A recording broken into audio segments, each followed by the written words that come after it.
오늘은 서울 지역에 3억대로 내 집 마련이 가능한 아파트 대 오피스텔 시리즈 두 번째 편으로 효율적인 3억 미만으로 서울에 내 집 마련 생각하시는 분들이라면 자세히 살펴보시길 바랍니다.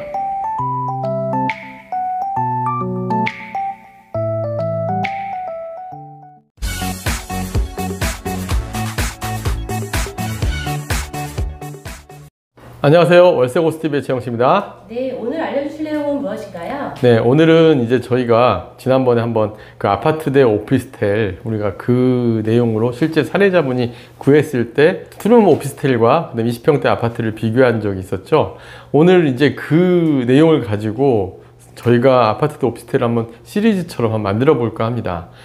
최근에 우리가 아파트들을 보면 아파트 선호 현상으로 인해서 현재 고금리 시장임에도 불구하고 젊은 층들이 영끌에서 내 집 마련을 선택을 할 때 너무 아파트만 보다 보니까 좀 무리한 투자나 또 무리한 내 집 마련이 많이 있는 것 같아요. 그래도 신혼부부들이나 보통 2, 3인 가정들이 특히 서울 같은 경우 5, 6억, 7, 8억 가지고도 내 집 마련 쉽지 않다라는 이런 얘기들이 많은데, 하지만 우리가 주거 형태를 좀 달리 본다 한다면은 합리적인 주택 선택 방안의 폭을 넓혀서 본다면 정말 나한테 맞는 집을 찾을 수가 있거든요. 그 대표적인 게 투룸 오피스텔입니다. 그래서 투룸 오피스텔은 빌라하고는 다르게 세대 단지도 구성이 되어 있고 아파트와 유사한 점이 많거든요. 그래서 그런 물건들을 잘 보면서 최근에 전세 사기라든가 돈이 부족하니까 전세로 들어갔는데 전세 사기 등으로 사회적 문제도 발생을 하는데, 충분히 전세 가격으로도 내 집 마련을 하면서 주택 마련을 충분히 할 수 있고, 이렇게 되면 전세 사기나 이런 것도 미연에 방지가 되겠죠.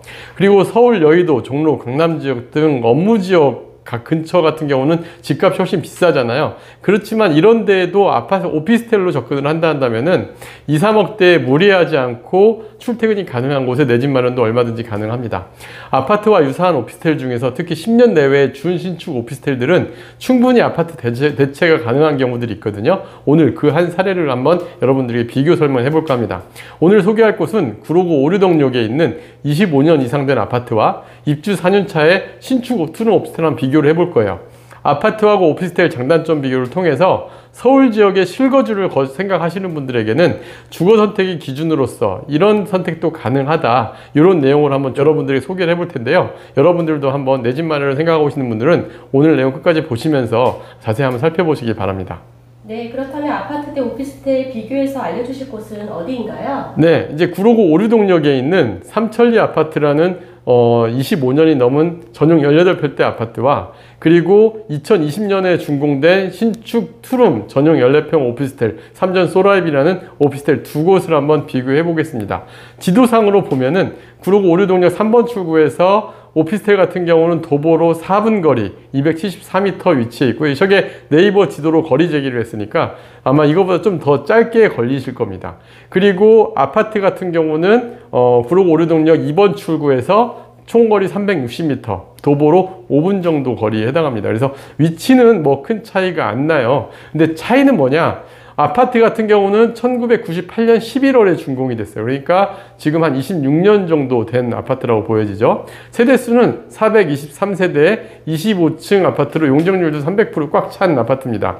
현재 매매가는 5억 5천만 원이고요. 전용 18.14평 59제곱미터, 우리가 예전에 국민주택 규모 이하의 면적이죠.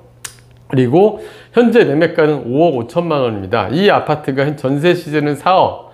그리고 월세가 좀 특이하게 좀 낮은데, 왜냐면 연식이 오래되다 보니까 월세 수요가 많지 않아요. 그래서 5천에 90만 원 정도의 임대 시세라고 보시면 될 것 같습니다. 5천에 90만 원이면 매매가 5억 5천을 했을 때는 약 한 2.16% 정도 수익률이 나오고요. 구조도 연식이 좀 오래된 아파트다 보니까 방 3개, 화장실 하나인 아파트, 요즘 대부분 20평대 아파트들도 방 3개, 화장실 2개가 기본인데 이제 그런 것도 좀 단점으로 보여집니다. 그래서 이 아파트를 5억 5천에 매입을 하느냐, 반면 요거하고 비교해서 신축 오피스텔 한번 비교해 볼게요. 신축 오피스텔 2020년 12월에 준공된 투룸 오피스텔입니다. 여기는 저희가 예전에 한번 영상으로 소개했던 매물입니다. 현재 매매가는 전용 면적 14평이 조금 넘는 48.08제곱미터 오피스텔이 방 2개, 화장실 하나 있고 모든 이제 가구나 이런 것들이 빌트인으로 들어가 있어요. 냉장고에 세탁기에 건조기까지 다 풀옵션으로 들어가 있는 그런 오피스텔입니다. 현재 매매가는 3억이에요. 그리고 여기가 20층까지 오피스텔 260세대, 도시형 생활주택이 108세대에서 총 324세대인데 이 중에 주차는 238대가 들어가서 전부 지하로 들어가 있습니다. 그리고 이제 현재 매매가 기준으로 보면 전용 평당가가 2,285만 7,142원인데 월세 시세는 3,110만 원. 재밌는 건 전세는요 이미 3억이 넘어가 있어요. 그러니까 매매가하고 전세가격이 붙어 있습니다. 그래서 임대 수익률은 4.88% 수익률이 나오는데 최근에 여기 2020년에 준공된 게 3억인데 2022년도에 준공된 게 매매가가 이거보다 약간 작은 면적임에도 불구하고 3억 7천에 거래돼 있어서 좀 급매매물로 좋은 단지라고 생각이 듭니다. 그래서 300세대 이상의 오피스텔이라고 보시면 되는데요. 인근 투룸 오피스텔 시세보다 저렴한 매물인데 사실 이런 매물들로 접근을 하는 게 오히려 신혼부부나 내 집을 갖다가 자금이 부족하신 분들은 적절하게 가져가는 게 아닌가라는 생각이 듭니다. 그래서 이 아파트와 오피스텔 장단점을 한번 비교를 해볼게요. 아파트는 1998년 11월에 준공이 됐고요. 오피스텔은 2020년 10월에 준공돼서 입주 5년 차입니다. 그래서 준신축급이고 아파트는 25년 이상 된 구축 아파트라고 보시면 됩니다. 매매가는 5억 5천과 3억 원이에요. 전세는 4억 3억이고 월세는 5천에 90인데 반면 오피스텔은 3천에 110만 원. 수익률도 월등히 앞서죠. 그러면 장점과 단점을 비교해보면 아파트의 장점은 1호선 오류동역 5분 역세권의 423세대 아파트인데 2021년 최고가 6억 5천 대비 20% 정도 하락한 현재 가격이라 사실 이 아파트도 거품이 껴있지는 않습니다. 매매 차익과 임대 수익이 모두 가능하다는 점은 장점으로 보여져요. 왜냐하면 아파트는 아파트 수요가 따로 있으니까요. 그리고 2, 3인 가구나 4인 가구까지도 서울 업무지역 출퇴근 맞벌이 부부나 이런 분들에게는 좋은 아파트로 보여집니다. 반면에 오피스텔 같은 경우는 현재 그 도보 4분, 오류동역 도보 4분에 324세대의 대형 규모의 오피스텔이고요. 만약에 임대사업자로 접근을 하더라도 4.88%대 높은 수익률, 현재 은행금리로 감안하더라도 투룸 오피스텔 중에는 수익률이 굉장히 양호한 편입니다. 또 아파트 무주택으로 신혼부부들이 이 오피스텔에 입주를 할 경우에 청약도 가능한 조건이 되고요. 3억대로 2, 3인 가정이 내 집 마련을 서울에 생각한다. 사실 아파트나 오피스텔이 편견만 뺀다 한다면은 정말 제가 보기에는 3억대 내 집 마련이 서울에 가능하다. 이런 생각이 들 정도의 오피스텔로 보여집니다.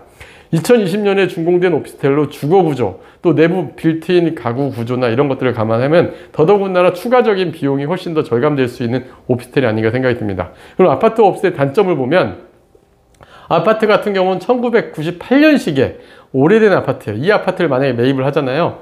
그러면은 기본적으로 인테리어비가 또 한 5천만 원 가까이 또 추가적으로 들어간다 생각을 해야 돼요. 그래서 방 3개, 화장실이 1개다 보니까 주거 환경도 좀 불편하고 또 1호선 지상철도가 오피스텔보다는 좀 가까이 있어요. 그러다 보니까 주변으로 소음이 좀 많은 지역이다라는 것은 단점으로 보여집니다.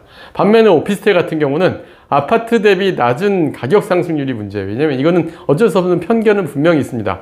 2022년 최고가 실거래가가 3억 5천까지 실거래가 있었는데 그거 대비 3억이니까 뭐 그렇게 가격 변동이 크지 않았다. 이거는 상승장에도 그만큼 가격 변동이 크지 않다라는 방증이기도 하죠.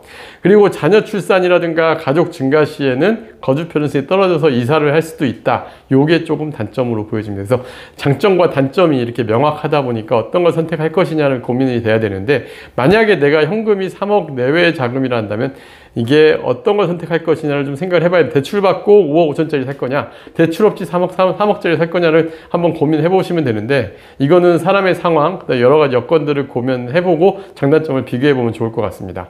네, 다음 영상도 기대하겠습니다. 네, 감사합니다.